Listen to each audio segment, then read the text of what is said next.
है वो बहुत ज़्यादा हार्डली जाएगा, तो नवंबर लास्ट में या दिसंबर में करवा लिया जाएगा, ठीक है। क्योंकि नेक्स्ट जो है वो नमस्कार दोस्तों, एक बार फिर से आप सभी का स्वागत है हमारे अपने चैनल में। आज के इस वीडियो में मैं आपसे डिस्कस करूंगा ईएमआरएस की जो नई रिक्रूटमेंट आई है, जिसका नोटिफिकेशन कल ही रिलीज़ हुआ है। इसमें काफ़ी कुछ मेजर चेंजेस हुए हैं एग्ज़ाम पैटर्न में। आज की वीडियो में मैं इसी को डिस्कस करूंगा। आपके बहुत सारे कमेंट आए थे मेरे लास्ट वीडियो में और मैं चाहता हूं कि उनको वन बाय वन करके मैं आपको एक्सप्लेन कर सकूं। तो आज उसी क्रम में ये पहला वीडियो है जिसमें जो रिक्रूटमेंट में जो मेजर चेंजेस हुए हैं उसके बारे में मैं आपसे डिस्कस करूंगा। तो EMRS 2.0 जिसमें जो आपको सबसे बड़ी जो न्यूज़ मिली है वो है क्या कि एग्ज़ाम जो है वो 2 टियर एग्ज़ाम होगा। मतलब जो लास्ट वैकेंसी आई थी उसमें केवल सिंगल रिटन एग्ज़ाम था और उसी के बिहाफ पे आपका जो सिलेक्शन था वो था। पर इस बार 2 टियर में एग्ज़ाम होगा। तो वन बाय वन समझते हैं कि क्या क्या प्रोसेस है। तो देखिए, टियर 1 जो होगा, सबसे पहले समझिए कि ये क्वालिफाइंग नेचर का है। जो टियर 1 आपका एग्ज़ाम रहेगा ये क्वालिफाइंग नेचर का रहेगा। इसमें आपकी मेरिट नहीं बनेगी। पर वहीं पे जो टियर 2 एग्ज़ाम रहेगा वो आपका मेरिट डिसाइडर रहेगा। तो आपको सबसे पहला काम है टियर 1 को क्वालिफाई करके टियर 2 में पहुंचना। उसके लिए आपको सबसे पहले समझना होगा कि क्या करना है। तो देखिए, टियर 1 में 100 मार्क्स का आपका एग्ज़ाम रहेगा, जिसमें 5 सेक्शंस रहेंगे। आपका 10 नंबर का जीएस रहेगा, आपका 15 नंबर की रीजनिंग रहेगी, आपका आईसीटी 15 नंबर का रहेगा, टीचिंग एप्टीट्यूड आपका 30 नंबर का रहेगा। वहीं आपका जो डोमेन रहेगा वो 30 मार्क्स का रहेगा। उस 30 मार्क्स में से भी आपका जो 10 मार्क्स रहेगा वो न्यू एजुकेशन पॉलिसी पे डिपेंडेंट रहेगा। और जो 20 मार्क्स आपके बनेंगे वो एक्टिविटी बेस्ड, एक्सपेरिमेंशियल बेस्ड कुछ क्वेश्चन जो बनाए जाते हैं, जिसको इंट्रोड्यूस किया गया था, वैसा रहेगा। तो जो पूछा जा रहा है चीज़ें वो लास्ट रिक्रूटमेंट के जैसी ही हैं, उसमें कोई नई चीज़ नहीं पूछी जा रही है। बस वेटेज में थोड़ा सा डिफरेंस आया है। जैसे जीएस पिछले साल 10 मार्क्स का था, इस बार भी 10 मार्क्स का ही रहेगा। रीजनिंग पिछले बार पीजीटीज में 20 नंबर की थी और टीजीटीज में 10 नंबर की थी, तो वो कॉमन कर दिया गया है 15 number, TGT and PGT both. ICT 10 marks की आती थी टीजीटी और पीजीटी के लिए, उसको इंक्रीज करके 15 नंबर कर दिया गया है। टीचिंग एप्टीट्यूड में काफ़ी मेजर चेंज आया है। जो 10 नंबर का सेक्शन था उसको बढ़ा करके 30 नंबर का कर दिया गया है। और उधर जो डोमेन था आपका, वो डोमेन आपका पूछा जाता था 80 मार्क्स का, पर उसको घटा करके 30 मार्क्स कर दिया गया है। और उस 30 में भी आपका 10 एनईपी है। तो अगर आप देखा जाए तो आपको सिर्फ सब्जेक्ट के जो कंटेंट है वो केवल 20 नंबर के देखने को मिलेंगे।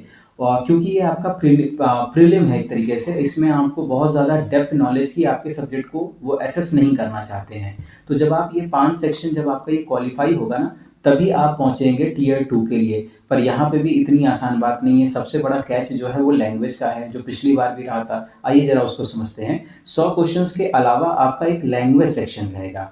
अब वो लैंग्वेज सेक्शन जो पीजीटी टीचर्स होंगे उनके लिए 20 मार्क्स का रहेगा एडिशनल। 20 मार्क्स से आपके 10 नंबर की हिंदी रहेगी और 10 नंबर की इंग्लिश रहेगी। टोटल 20 मार्क्स बनेंगे, ठीक है। ये सबके लिए कंपलसरी है, जितनी भी पीजीटीज हैं उनके लिए कंपलसरी रहेगा। अब पिछले जो रिक्रूटमेंट में क्या होता था कि जैसे 10 नंबर की हिंदी है तो आपको मिनिमम 4 नंबर उसमें चाहिए ही चाहिए, नहीं तो आपका जो ये पहला सेक्शन है ना, ये इसका इवेल्युएशन नहीं किया जाएगा। और वैसे ही आपको इंग्लिश में भी 10 में से 4 चाहिए था। अगर आप मान लीजिए इन दोनों में से हिंदी में क्वालिफाई कर गए, इंग्लिश में क्वालिफाई नहीं कर गए, तो आपका ये चेक नहीं होगा। तो ये बहुत बड़ी प्रॉब्लम थी पिछले साल। तो इस चीज़ को थोड़ा सा आसान कर दिया है। क्या आसान किया है? अब इन्होंने ऐसा बोला है कि ये जो 20 आपका जो रीजनल सेक्शन है ना, 10 + 10, आप ऐसा करो कि आप कलेक्टिवली अगर 8 नंबर्स पा जा रहे हो सकता है कि आप हिंदी में से 10 पा गए, आप इंग्लिश में 0 पाए, तो भी आपके 10 नंबर बने जो 8 नंबर से ज़्यादा हैं। आपका ये लैंग्वेज सेक्शन क्लियर हो गया।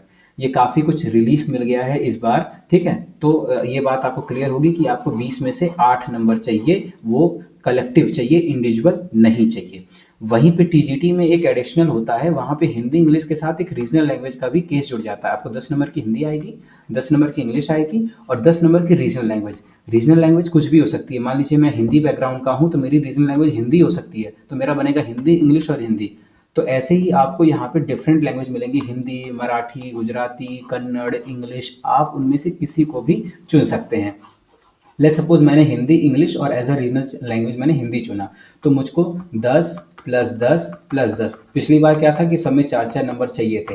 इस बार इन्होंने कहा कि चलिए मिला करके अगर आप 12 नंबर पा जाते हैं, इसमें पता चला 8 पा गए, इंग्लिश में 1 नंबर पा गए, 9 हो गया, और इसमें से अगर आप पा गए मान लीजिए 5 नंबर, आपके 14 नंबर हो गए, आप 12 को क्रॉस कर गए, मतलब क्वालिफाई कर गए।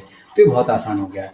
तो अगर आप यहाँ पे जो लैंग्वेज सेक्शन को क्वालिफाई कर पाएंगे, तब आपकी ये वाली कॉपी चेक होगी, ठीक है। अब ये वाली में से आप 100 में से जितने नंबर पाएंगे, मान लीजिए 100 में से मेरा बन गया 70 नंबर, ठीक है।